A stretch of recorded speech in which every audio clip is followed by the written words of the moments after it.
Another top story tonight, Tropical Storm Kay is still southwest of San Diego, but we are getting hit with a lot of rain and wind. We've already seen that strong winds, fallen trees, and downed power lines in parts of the county, and the rain is not going anywhere just yet. Tonight, we have team coverage. CBS 8's Rocio de la Fe is live in downtown San Diego, where flooding shut down trolley service, and the Padres game status could be up in the air. CBS 8's Abby Alford is in Alpine. Our mountain areas saw much of the rain.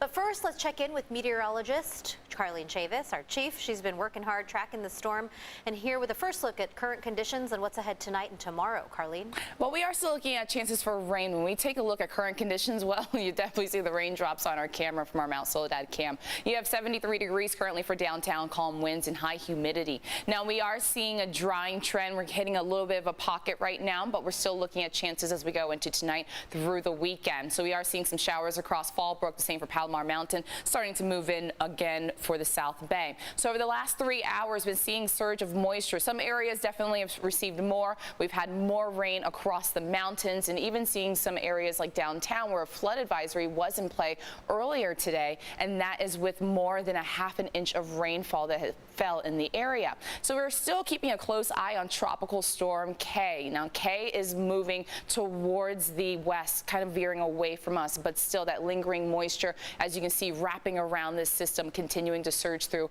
across our county. So taking a closer look at what's in play, as mentioned, we did have flood concerns for downtown, but we are seeing a lift when it does come to that flood advisory. Now, there's still one in effect for Pine Valley, seeing that across Ramona. Basically, everything you see shaded in that light green. Flood watch is still in play, and that's going to keep going all the way into the weekend forecast, and that is going to be into Saturday night. Potential for anytime downpours across inland regions, and where we do have a flood warning, that's across the desert, and you're also seeing that across the 8 as well. So that's going to keep going until about 6:30, and then also seeing that until about 7:45, impacting along the 8. So for our forecast, something to keep mindful of if you're going to the Padres game tonight. The Padres are hosting the Dodgers tonight, and there is a chance rain could delay or postpone the game. CBS 8's Rocio de la Fe is live downtown.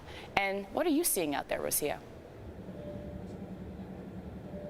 Well, despite the wet conditions and the not so sunny conditions here in downtown San Diego, many fans have made their way out to tonight's game as a home team faces off against the Los Angeles Dodgers. In fact, many people are still trickling inside the stadium as we speak right now. But of course, the big story here tonight is in fact the rain. And right now conditions have improved significantly since we first made our way out here. A few sprinkles here and there, but not too bad. Of course, this is a rare sight, not just for San Diego, but for the Padres. Only 3 games have been rained out in Petco Park history. We do want to show you video from earlier. This is in Bankers Hill. You can see just how fast the water was flowing with such force through the city streets. We have seen some flooding happening around town today. Earlier, trolley services to downtown were briefly suspended due to flooded tracks at 12th and Imperial.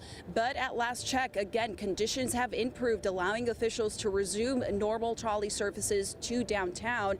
We did talk to some Padre fans earlier as they were headed to the game about their commitment to come out to the game despite the rain. This is what they had to say. Take a listen. Well, part of it is there's Brewfest tonight. We love beer, and we're in San Diego, but we love our Dodgers.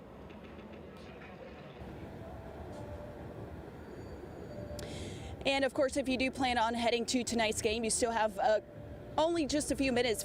First pitch does start at 6:40 here tonight. Give yourself plenty of time. Conditions are still pretty wet out on the roadways. And if you do plan on taking the trolley, again, trolley services are back and running again here to downtown. That's the latest from downtown. Rocio de la Fe, CBS 8, handing it off to Abby Alford in Alpine. Rocio, out here East County and Alpine, it's really nice. It's really cooled off. The rain has stopped. We've seen the clouds kind of peek through, or the blue skies peek through. But earlier today, it was quite a mess out here in Alpine and further out east as the rain dampened the roads. And even with these gusts of wind, it broke some of these tree limbs over here, luckily sparing some of the businesses, but it blocked some traffic. And up on the freeways, it was tough for some truck drivers. Heading east on Interstate 8 near Alpine, signs on the freeway warn truckers high-profile vehicles are not advised. I'm waiting for the wind to die down, and it's a little squirrely out there. I just rather not take any chances. Bill Betancourt has been driving trucks for 39 years and has felt it all. Far from being my first rodeo. The wind catches this, I mean, it rocks it even worse. You know, it feels like you're getting ready to tip over. Bill says he wasn't expecting this type of storm that could force trucks to pull over, but says his years on the road, he wasn't going to take any chances. If I feel as though I'm not very safe out here, if I'm watching everybody else change lanes and because of the wind, it's time for me to get off the road. Dave Greathouse and his pup Zella felt the wind from the back seat of his car. Holding on with like both hands. Yeah, and she was kind of freaking out. Dave also has sandbags like these to prevent his house from flooding. We live on kind of a dirt, off the pavement kind of road. It was quite windy earlier. Well, I would say gusts by 40 miles an hour. In some areas of the mountains, wind gusts reach 60 to 70 miles an hour. In downtown Alpine, the wind snapped branches from these eucalyptus trees. Fortunately, the tree caught the limbs before it fell on the DMV tag cottage. There was just snapping trees. Alpine, that's what happens. Stephen Lance says although it's a bit muggy directing traffic in this kind of weather, it's a nice break from the recent heat wave. It's very hard at sometimes when it's super high. Fortunately, no major damage or holdups, but drivers remain cautious until this storm clears. Safety first out here, that's always been my rule. Now, we're not in the clear just yet. That's why the county still has free sandbags. Their locations are posted to our website at cbs8.com. Thank you, Abby. Now, of course, the storm is bringing rain and the strong winds to us in Escondido. The winds knocked over a tree early this morning, taking down power to dozens of people nearby.